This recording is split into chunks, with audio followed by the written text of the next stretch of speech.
কবিতাৰ শিৰোনাম পৰিতুষ্ট আবেলি। কবি ৰাকেশ তালুকদাৰ। সেইদিনাৰ আবেলিৰ আকাশখন যে পশ্চিমে বৰ ৰঙীন হৈ উঠিছিল।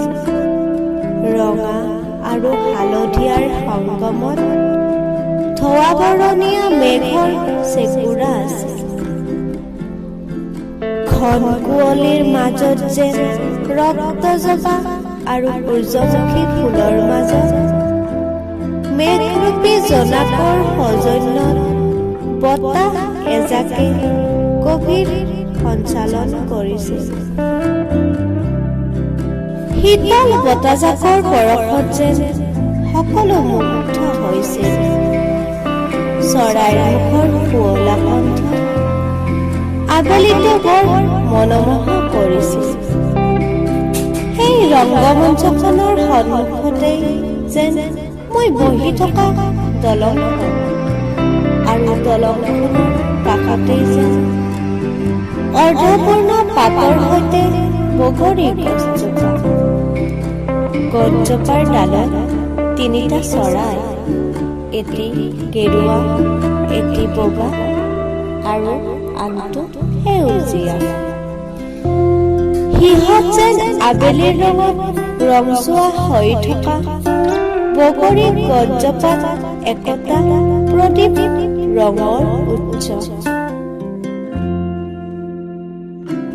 সিহঁতে জানো মোৰ ফালে এনেদৰে কি চাই আছে?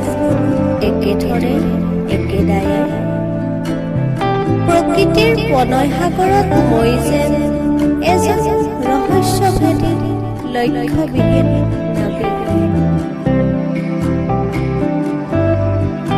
ক্ষণটোৱে দিনটোৰ বিঘাযুক্ত পৃথিৱীৰ পৰা যেন ক্ষন্তেক সময়ৰ বাবে সকলোকে আঁতৰাই আনিছিল।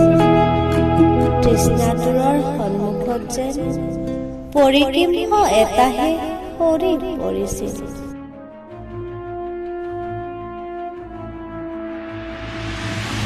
হঠাৎ জানো কি হৈ গ'ল?